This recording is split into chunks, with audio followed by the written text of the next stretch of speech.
बिस्मिल्लाहिर्रहमानिर्रहीम। Last lecture में हम डिस्कस कर रहे थे the non homogeneous linear differential equation in which first of all we have discussed the second order non-homogeneous linear differential equation. The general form of a second order linear differential equation is given by a d square y by dx square plus b dy by dx plus c is equal to f of x. यहाँ पे मैं last lecture की जो है summary देना चाहता हूँ। इस डिफरेंशियल इक्वेशन को सॉल्व करने के लिए हम जो है एक्चुअली एक कम्प्लीमेंट्री सोल्यूशन फाइंड करते हैं वाई सी और एक पर्टिकुलर सोल्यूशन फाइंड करते हैं वाई सी। कम्प्लीमेंट्री सोल्यूशन हम किस तरह फाइंड करते हैं और पर्टिकुलर सोल्यूशन हम किस तरह फाइंड करते हैं लास्ट टाइम हम डिस्कस कर चुके हैं। वाई सी को फाइंड करने के लिए इस एफ ऑफ एक्स को ज़ीरो कर दें, यहाँ पे सी के साथ वाई भी है ये याद रखें। सो एफ ऑफ एक्स को ज़ीरो कर दें तो यहाँ पे जो डिफरेंशियल इक्वेशन बनेगा the corresponding homogeneous differential equation of equation 1 is of the form, यहाँ पे जस्ट एफ ऑफ एक्स को हमने ज़ीरो किया है A D square Y by D X square plus B D Y by D X plus C Y is equal to zero. ये homogeneous differential equation है और हम इजीली जो है इसको फाइंड कर सकते हैं by taking the auxiliary equation A M square plus B M plus C is equal to zero. उसके रूट्स फाइंड करें और उसके रूट अगर लीनियर और क्वाड्रेटिक या जो भी आ रहे हैं, फॉर एग्जांपल लीनियर और रिपीटेड रूट आ रहे हैं, सारे रियल और रिपीटेड रूट आ रहे हैं, तो उसका solution you know that y is equal to C one E to the power M one X plus C two E to the power M two X, जिस तरह हम लास्ट टॉपिक में पढ़ चुके हैं होमोजीनियस डिफरेंशियल इक्वेशन जो homogeneous part है। So इस डिफरेंशियल इक्वेशन का जो सोल्यूशन आता है वो एक्चुअली होता है वाई सी। वाई पी को फाइंड करने के लिए लास्ट टाइम जिस तरह हमने डिस्कस किया था कि इस वाई पी को फाइंड करने के लिए हम तीन मेथड डिस्कस करेंगे। One is the method of undetermined coefficient which is very easy, उसके बाद वेरिएशन ऑफ पैरामीटर है, और फिर जो है लाप्लास ट्रांसफॉर्म मेथड है। मेथड ऑफ अनडिटरमिन्ड कोफिशिएंट हम डिस्कस कर चुके हैं और उसमें हमने ये देखे सोल्यूशन जो है Y of this differential equation one जो नॉन होमोजीनियस है, इसका सोल्यूशन जो है y is equal to Y C plus Y P होगा। वाई सी जो है इसका कम्प्लीमेंट्री सोल्यूशन है जो हम होमोजीनियस पार्ट से फाइंड करेंगे और वाई पी जो है इसके लिए हम डिफरेंट मेथड डिस्कस करेंगे। लास्ट टाइम जो हमने डिस्कस किया था वो था मेथड ऑफ अनडिटरमिन्ड कोफिशिएंट, और मेथड ऑफ अनडिटरमिन्ड कोफिशिएंट में ये है कि जो आपका एफ ऑफ एक्स होता है, f of x can take any form. For example f of x जो है कांस्टेंट भी हो सकता है, एफ ऑफ एक्स जो है पॉलिनोमियल फंक्शन हो सकता है, एक्सपोनेंशियल हो सकता है, साइन या कोसाइन हो सकता है, या finite sum of and products of this function, इसका सम भी हो सकता है इन फंक्शन का या प्रोडक्ट भी हो सकता है। सो इसके लिए जो है मैंने एक टेबल बताया था कि लेट सपोज अगर फंक्शन एफ ऑफ एक्स जो है वो कांस्टेंट सी है तो हम ट्रायल सोल्यूशन वाई पी जो है एक ही को लेते हैं।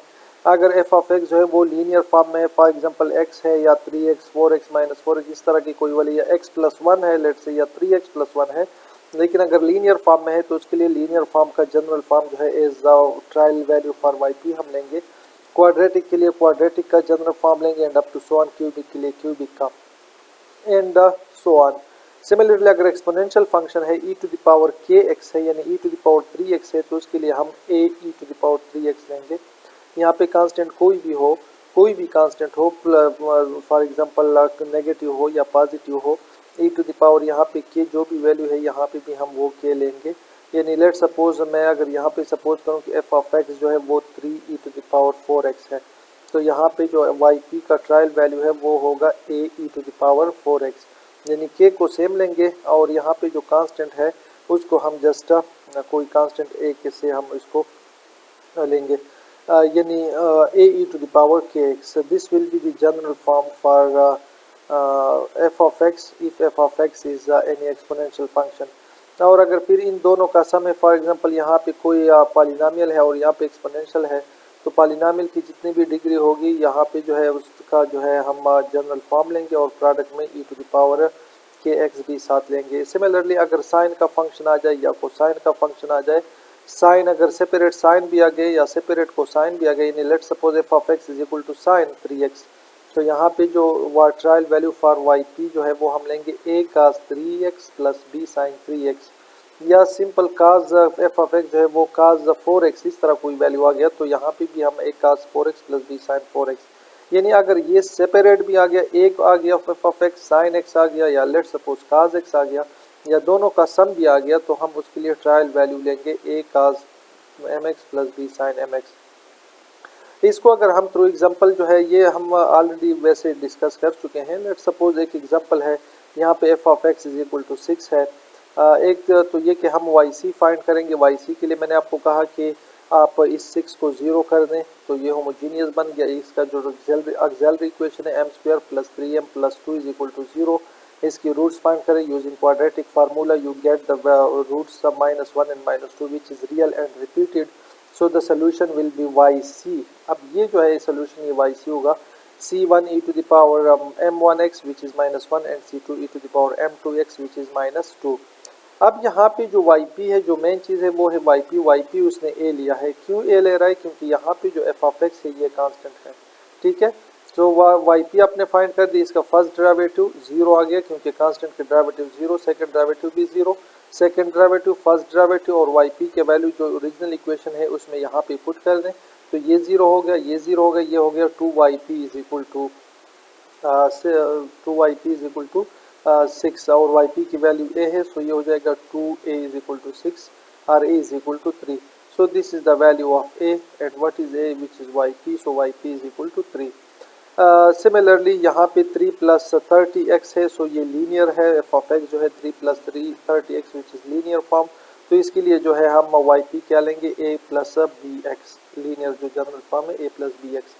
फर्स्ट डेरिवेटिव फाइंड करेंगे तो 0 और इसका डेरिवेटिव जो है b, तो फर्स्ट डेरिवेटिव b आ जाएगा और सेकंड डेरिवेटिव 0। ये वैल्यू जो है यहाँ पे हम पुट करेंगे, तो यहाँ पे पुट करने से जो है हमें ये मिलता है -10b plus 25 a plus 25x into b multiply किया है और राइट साइड पे क्या है 3 प्लस 30x। अब इसमें जो है x के कोफिशिएंट को कंपेयर करें और कांस्टेंट को कंपेयर करें तो यहाँ से a और b की वैल्यू आ जाएगी। a और b जो है यहाँ पे पुट करेंगे तो आपको yp की वैल्यू मिलेगी और फाइनल सोल्यूशन जो है वो y is equal to yc plus yp। yc जो होमोजीनियस पार्ट का सोल्यूशन वो यहाँ पे पुट कर दे which is c1 e to the power 5x plus c2x e to the power 5x और yp की वैल्यू ये। सो ये हम ऑलरेडी डिस्कस कर चुके हैं। ये मैं एक तरह से आपको मैं एक तरह से इसको रिवाइज कर रहा था। उसके बाद जो है जो सेकंड मेथड है, आज हमारा मेन टॉपिक है जो हमने कहा था कि हम इसको जो है मेथड ऑफ अनडिटरमिन्ड कोफिशिएंट, ये जो अभी हमने मेथड डिस्कस किया या लास्ट लेक्चर में डिस्कस किया था, ये मेथड ऑफ अनडिटरमिन्ड कोफिशिएंट है। अब हम आते हैं वेरिएशन ऑफ पैरामीटर्स मेथड पे, जो नेक्स्ट वीडियो में हम इसको डिस्कस करने लगे हैं। Thank you so much.